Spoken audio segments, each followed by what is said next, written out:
Coming up next, guys, is Ryan Petty. Ryan Petty is a Parkland father and lost his daughter Elena at Parkland in 2018 on that horrible day. I've gotten to be very good friends with Ryan. He's become not only a friend, but a colleague and a business mentor. He's also the regular guest on the Armed American Radio Roundtable, the classic hour and the third hour of every show. We welcomed him just a few months back. And Ryan Petty, in addition to all of that, is just really a friend to all of us at the Second Amendment. And he stands there and he fights the good fight for all of us. He's also just been nominated to and is now the chairman of the board of the Florida Department of Education. Did I get that right? And Ryan, while you come up, I'd also like to introduce your son. Patrick, if you would stand. This is Patrick Ryan. Patrick Petty, excuse me. Patrick is also a Parkland survivor, unlike David Hogg. He was there as well. And both of you, we welcome you to the Gun Rights Policy Conference. And Ryan is also just elected yesterday on my nomination as the newest member of the Board of Directors of the Citizens Committee for the Right to Keep and Bear Arms. Ryan.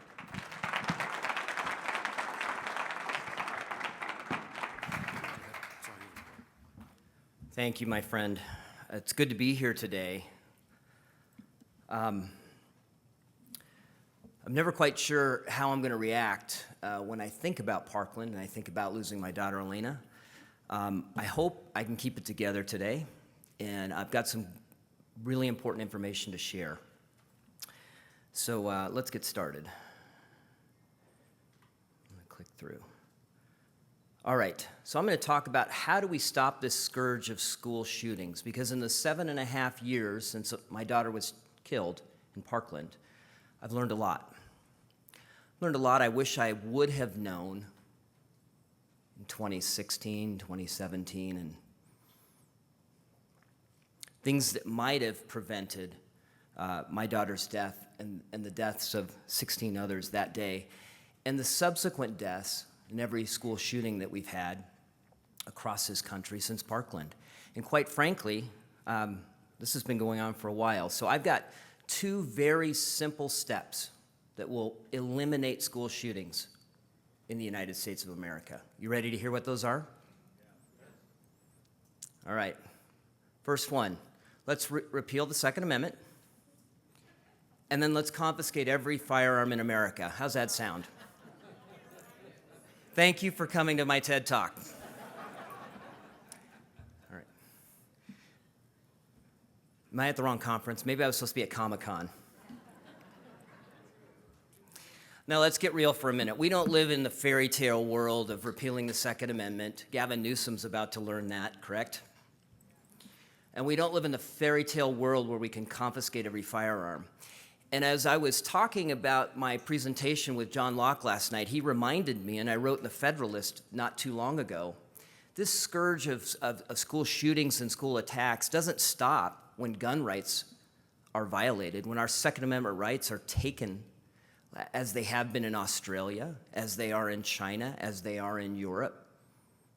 In fact, the attacks continue.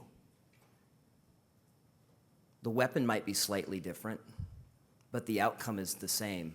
So really what we want to do, it's not stop school shootings. What we want to do is stop these attacks. Well, I'm here to tell you we can do that. And there are not two steps, I'll call them three: detect, deter, and defend. Let's go through a little bit of how we got here. So it's been 25 years since Columbine. And I'll draw the analogy, Alan talked about pilots in the cockpit with firearms. After 9/11, we said, as a nation, collectively, never again. We're not going to do this again, right? And we took the steps necessary to stop this. And what did we do?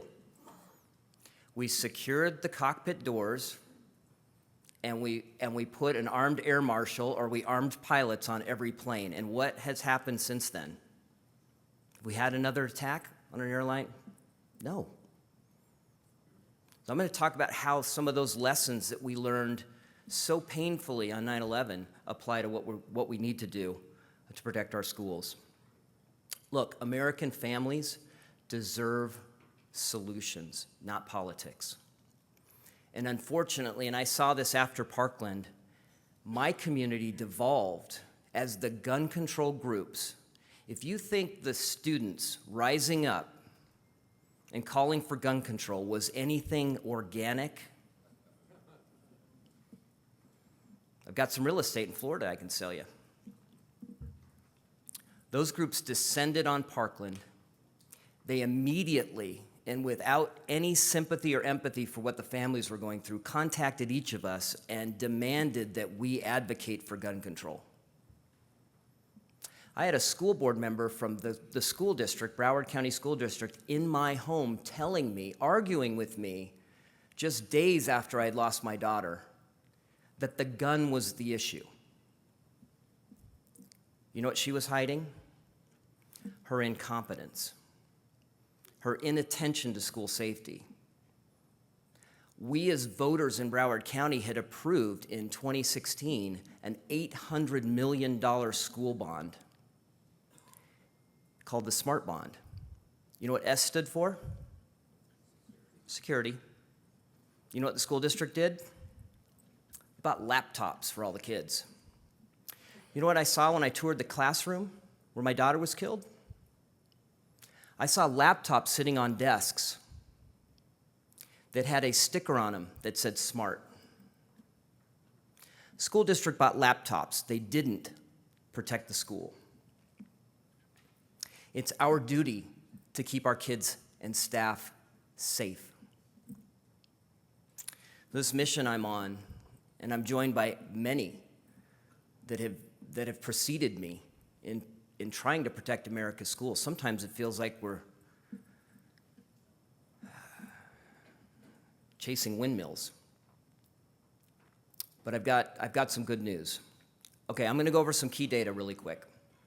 I want you to know where the source of this data is, because so many times on the left, the gun control groups cite studies, and usually they're just referencing another gun control group that did an online survey and talked to a couple of people, and it's usually made-up data. But this data comes from the Secret Service, the FBI, and the United States Department of Education Studies.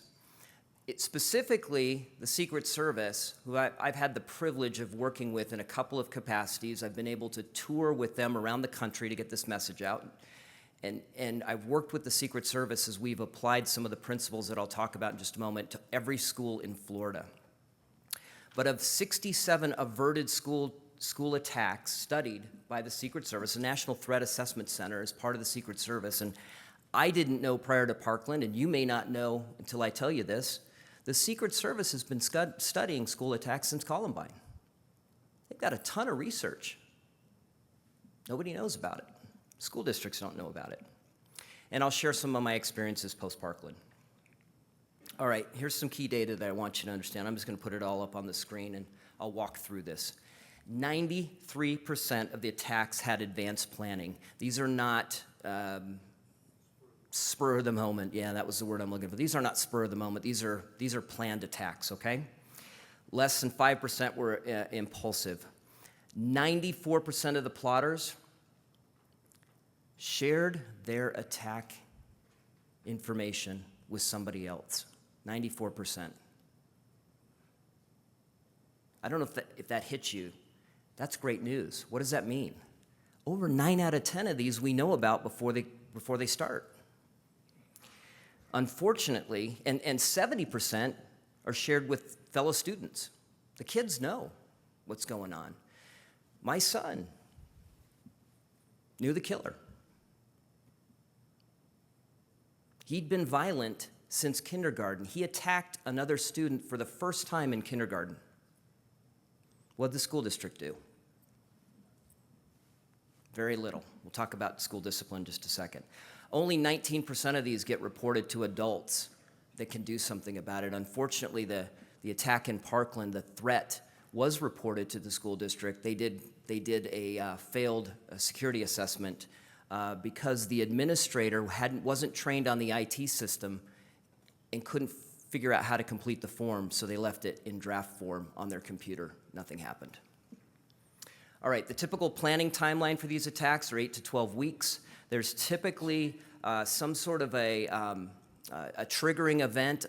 Sometimes it's called a grievance. A grievance forms. The attacker decides they want to hurt a group of people or attack a school. And then there's a triggering event. In the case of the Parkland killer, the triggering event, we think, was the death of his mother in October of 2017. That was when he decided to put the plan in motion. Some other key things I want you to understand. The average attack's 3 to 5 minutes. It was all over in Parkland. Just over 5 minutes. Responding law enforcement takes 5 to 10 minutes to get there. This is important. We'll talk about this in just a second. All right, so let's go detect, deter, defend. Let's talk about what I mean here. All right, I mentioned early warning signs. 93% of these attacks have early planning, 94% are shared. An average of 7 people have prior knowledge to the attack. If we can collect that information, and what we've implemented in many states across the country and in Florida are these reporting apps the kids have that they can anonymously report when they hear about a threat to the school. And rather than that going to an administrator that doesn't know how to fill out a form, that goes to what's called a threat management team. Let me talk about what that looks like. We've implemented a process in Florida. Hopefully I don't click past my slides here. Called threat assessment and management. In Florida, we call it just threat management now because we want to make sure we emphasize the term management. So when a threat is received, and every school in the state of Florida has a threat management team. And I should have done this at the beginning. How many of you are parents with kids in school or grandparents with grandkids in school? All of you. Okay, this is relevant to all of you. You need to understand this because if your school's not doing this, your school district's not doing this, your kids are at risk. Every threat gets reported to that threat management team, and that threat management team needs to be comprised of obviously school staff, but it must have a law enforcement component. Too often, school districts will receive threats, they'll classify them as disciplinary issues, they'll sweep them under the rug and move on. That's what happened in Parkland. Law enforcement is uniquely able, right, to determine whether or not there's probable cause that there's a crime. And that's why it's important. So in Florida, we require consultation with law enforcement. The teams are looking for things like, there's no profile for the school attacker, but they're looking for things like research, planning, preparation, concerning communications. Those are the warning signs. And when we get those, the team acts. They turn that over to law enforcement and an investigation. The SRO turns that over to law enforcement. There's an investigation. So they go out and they'll interview the parents, the family, friends. We find out what's going on in that student's life. If we do it early enough, before there's a threat, before we're in advanced stages of planning, we got a lot of great options for that kid, right? We could divert them into a different path, send them on a different way. Unfortunately, if a threat's made, it's too late. They've got to take action. And we have charged several juveniles in the state of Florida for planning and making threats to a school. We take it very seriously. All right, let's move on to deter. This is the other element that we see. Something we did in the cockpits of our nation's airplanes, right? Around the world, really. So we have visible security presence and posture. That could be the SRO outside. It could be just announcements and messages to parents, letting them know that we take school safety very seriously. We harden access points. We require a single point of entry. We secure the perimeter of the campus. We create access control and visitor management. We know who's on that campus. We harden the facility. We lock the doors, establish perimeters. And if budget allows, we put things like reinforced glass and doors in. But most of these things, single point of entry and access control, locking the doors, those don't cost anything. They really don't cost anything. It just requires accountability at the school district level. Are the doors in that classroom locked? Are the doors in the building locked? Is somebody checking to make sure? Because what do teachers love to do? It gets hot in class sometimes, right? Prop that door open, let's get a little airflow through, right? That's deadly. Another fact in Parkland, the shooter never tried to enter a classroom. He shot only through the glass in the windows at students and staff that he could see. We just know locking the doors works. All right, let's talk about some more things we can do. This is really important. Get discipline right. I'm telling you, unless most of the schools for your kids are not getting discipline right. They do not have clear discipline policies. They're not consistently enforced. In fact, the number one reason teachers are leaving the profession is not teacher pay, although that always is an issue. It's because they can't teach, because the classes are being disrupted. And the staff and the administrators don't take it seriously. That's why they're leaving. Zero tolerance for hoaxes and threats. I mentioned that a moment ago. We just have zero tolerance for that. If you make a threat against a school, we're going to take action. And the word gets out, and the number of threats we're receiving in Florida has plummeted. We don't hardly get them anymore. We have to engage parents early and often. I talked about the threat management piece. When we think there might be a threat to a school, we engage with the parents. I want to get to defend. The other thing we've done here, I think is very, very important. In the state of Florida, we've armed our teachers. Not all of them, the ones that want to carry, the ones that want to go through the training. I don't want Miss Jones that doesn't feel like she's capable of handling a firearm, carrying a firearm. But Mr. Jones, he may want to. And as I watched the video, as a member of the commission investigating this tragedy, as I watched the video, I saw a former Army veteran, proficient with firearms, gunned down in a hallway in Parkland. Had he been armed, the attack might have been stopped. So we train staff, we train them, and we arm teachers and guardians in the school. Those are force multipliers. Remember I said every attack takes 3 to 5 minutes. If we can't stop the attack within 3 to 5 minutes, we're gonna lose lives. These are, my friends, the simple steps. We detect because we know the attack's gonna happen. We deter by securing the perimeter, making sure we lock doors, and we defend it by allowing guns in these so-called gun-free zones. Thank you.